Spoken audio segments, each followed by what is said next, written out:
Welcome back. In this video I'm going to talk to you about my Perpetual Nature Journal setup and cover page. So the idea of having a Perpetual Nature Journal which is different to a normal nature journal is because rather than starting at the front and just working towards the back, page up page, and depending on where I went and what I saw, I'll be focusing on one or two nature features each month. Then I can revisit the month next year at the same time.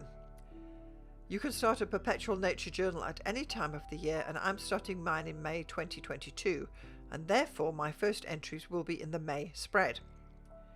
I won't be filling in the whole page for May. I'll just add one or two items in this month's spread and then move on to June, July and August. Later on, when May comes around next year, I can come back to the May spreads and add something else. I decided to create a Perpetual Nature Journal which is one that goes on year after year, and I happen to have this sketchbook on my shelf which I hadn't used.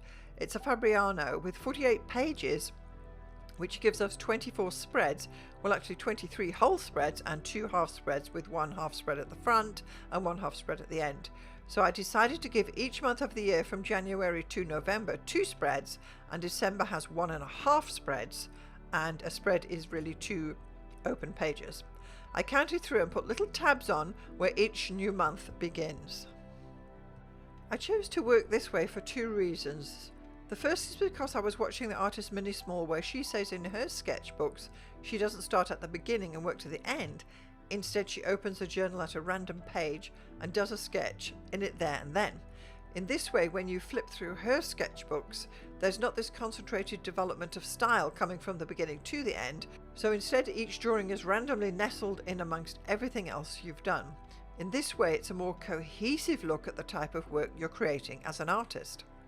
Secondly, I took inspiration from Alex of the Daily Nature Journal, who has a beautiful nature journal, and he sources content from his local area, which I wanted to try for myself.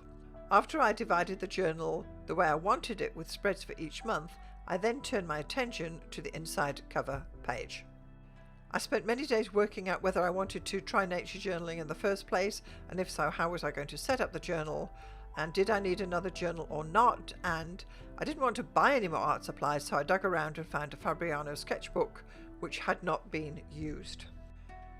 So I thought that I would wanted to call it Nature Journal with a vanishing point on the word nature.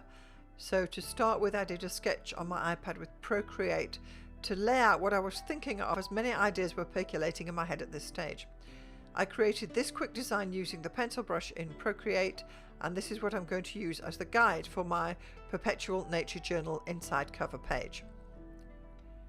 In my nature journal, I drew some guidelines and wrote out the word nature and journal, first lightly with a 2H pencil, then I went over it with an ink pen, which I think is the Faber-Castell Artist Pitt Pen 0.5mm, but you can use what you have to hand. Afterwards, I went in with my soft eraser and erased all the pencil lines, and really pushing on the upward strokes and got rid of all the pencil. I finished off with a kneadable eraser and just rolled it over the page to pick up any more loose bits of graphite. For the colouring, I used the Faber-Castell Polychromos colour pencils. I chose 2 colours of green because it's a nature journal, so the word nature is in a green called olive green yellowish, and the word journal is in juniper green. I did think afterwards I could have used markers, which would have made it much more vibrant cover page, and I may develop it into richer colours later. I then turned to the border and decided to draw a 10mm or ½ inch border around the page. I just did this freehand, and then I coloured that in as well in the darker green. At this point I realised I hadn't got the word perpetual in, so I drew a couple of light guidelines and wrote the word perpetual at the top. It now reads Perpetual Nature Journal. On a side note, I lined up the word perpetual to start in line with the left of the word nature, and its top to line up with the E at the end of nature. In this way I believe it's balanced within the page and aesthetically appealing. I then went over the word perpetual with a pen as well, and finally erased all the pencil lines. So this is where my cover page is at now. I do envisage adding bits and pieces as I draw more stuff during the courses of the month, and I will add more to the front page, but at this point I just want to get it sorted out so I could begin to use my Perpetual Nature Journal. I've never had a nature journal before, and I think it's going to be an interesting book to work on. It's another sketchbook in my growing shelf of sketchbooks, as I've come to realise that one sketchbook is not the answer, because you do benefit from having multiple sketchbooks, and I'll be doing a video about that soon. I love the idea of the perpetualness of this type of sketchbook. Let me know in the comments below if you have a perpetual nature journal and how you lay it out, or even whether you keep a perpetual journal or a nature journal or a perpetual anything journal. I'd love to hear all about it. I'm Alison Hazel. Thank you so much for watching.